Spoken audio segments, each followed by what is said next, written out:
കർത്താവേ, ഈ വീട്ടിൽ കിടന്ന് പണിയെടുത്ത് ചാകാനാ എന്റെ വിധി. നിങ്ങളൊന്ന് കേക്കണം. എല്ലാവർക്കും ഉണ്ട് ഭർത്താക്കന്മാര്, അതേപോലെ എനിക്കും ഉണ്ട് ഒരു മണകൊണാഞ്ചൻ ഭർത്താവ്. ചില പെണ്ണുങ്ങളുടെ കഴുത്തേ കിടക്കണ താലി കാണണം. മുറ്റടിക്കുമ്പോ നിലത്ത് കിടന്നങ്ങ് മണ്ണ് തിന്നും, പൊട്ടിച്ചെടുത്തോണ്ട് ഓടാൻ തോന്നും. അതുപോലെ എനിക്കും കിട്ടിയ ഒരു താലി ഭൂതക്കണ്ണാടി വെച്ച് നോക്കണം. എടി റോസമ്മേ, കർത്താവേ, ദേ വരുന്നുണ്ട് കാലമാടൻ.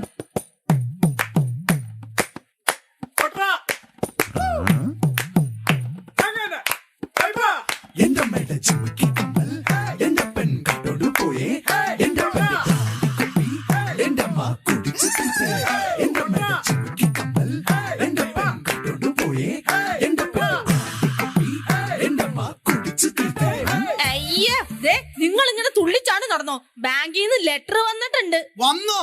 വന്നു. ഇന്ന് ഈ വീട്ടിലെ ജപ്തിയാ. നന്നായി. ജപ്തി കൂട്ടി കഞ്ഞി കുടിച്ചിട്ട് എത്ര നാളായി? ഓ, നിങ്ങളെ പറഞ്ഞിട്ട് ഒരു കാര്യമില്ല. നിങ്ങളൊന്ന് കേക്കണം. പണ്ട് ആഴ്ചയിൽ 7 ദിവസം കുഞ്ചാക്കോ ബോബനെ പോലുള്ള പിള്ളേരാ എനിക്ക് ലവ് ലെറ്റർ തന്നോണ്ടിരുന്നത്.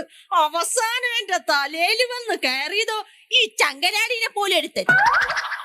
നീ എന്നെ അങ്ങനെ കളിയാക്കൊന്നും വേണ്ട. ഞാനും പണ്ടൊരു സിനിമ നടനെ പോലെ ഇരുന്നതാ.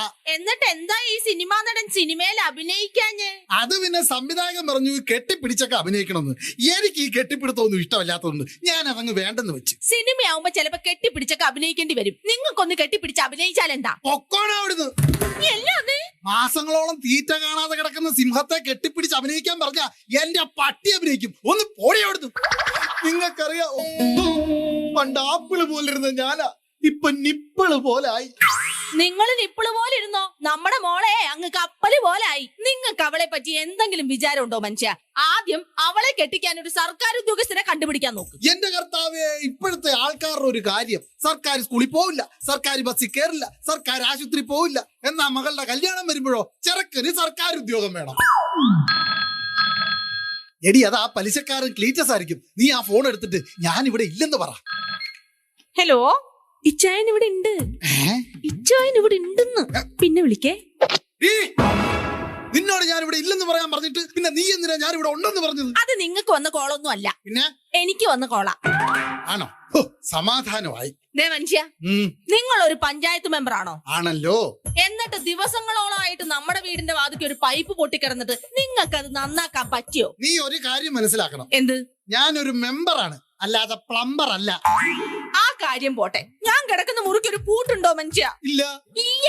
നിങ്ങൾ ഇവിടുന്ന് വല്ലോടത്തേക്ക് ഇറങ്ങി പോകുമ്പോഴേ ഞാൻ ഇവിടെ ഒറ്റയ്ക്ക് പേടിച്ചായിരിക്കുന്നത്. തക്കാളിപ്പെട്ടിക്ക് എന്തിനാടി ഗോദറേജിന്റെ പൂട്ട്?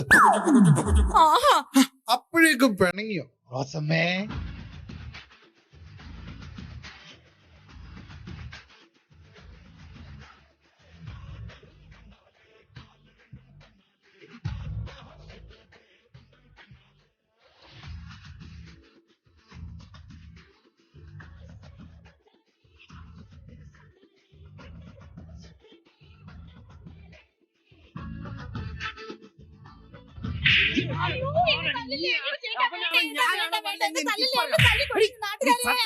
ഓ, എന്റെ കർത്താവേ, ഇതേ നോക്കിക്കേ. ആ രാഘവൻ എന്നും ആ ശീലനെ എടുത്തിട്ടിടിയാ. നിങ്ങൾ ഒരു പഞ്ചായത്ത് മെമ്പറിലെ, നിങ്ങൾക്ക് ഇടയ്ക്ക് ചെന്നൊന്ന് അന്വേഷിച്ചാൽ എന്താ? ഞാൻ ഇന്നാളൊന്ന് ചെന്ന് അന്വേഷിച്ചതിന്റെ ഇടിയാ ദേ ഇപ്പൊ അവിടെ നടക്കുന്നത്.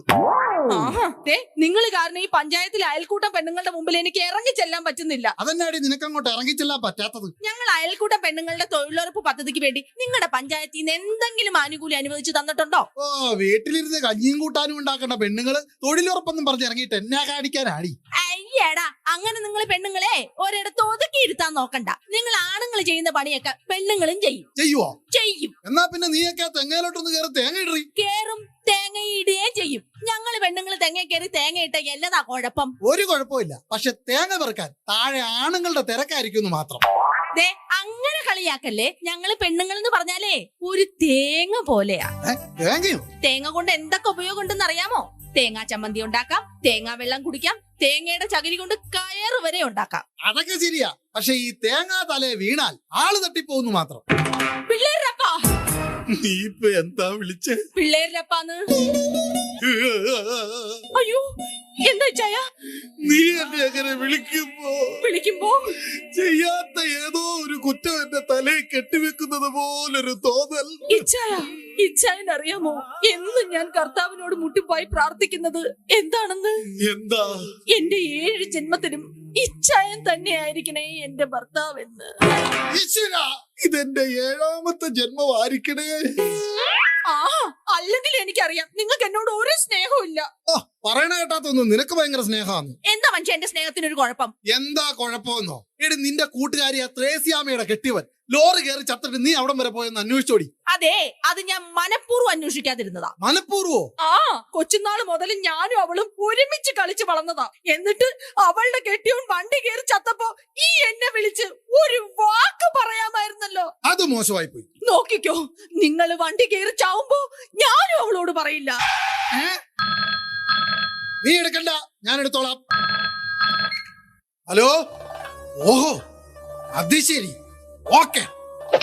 നീ അറിഞ്ഞോ നമ്മുടെ 2ാമത്തെ മകള് ആ ജോൺസണുമായിട്ട് ബീച്ചിൽ കിടന്ന് കറങ്ങണമെന്ന്? ആ, ഞാനത് നിങ്ങളോട് പറയാനിരിക്കുവായിരുന്നു. എന്ത്? ആ ജോൺസൺ ആദ്യം നമ്മുടെ മൂത്ത മോളോടായിരുന്നല്ലോ പ്രേമം. ഇപ്പൊ അവൻ നമ്മുടെ ഇളയ മോളെ പ്രേമിക്കുവോ?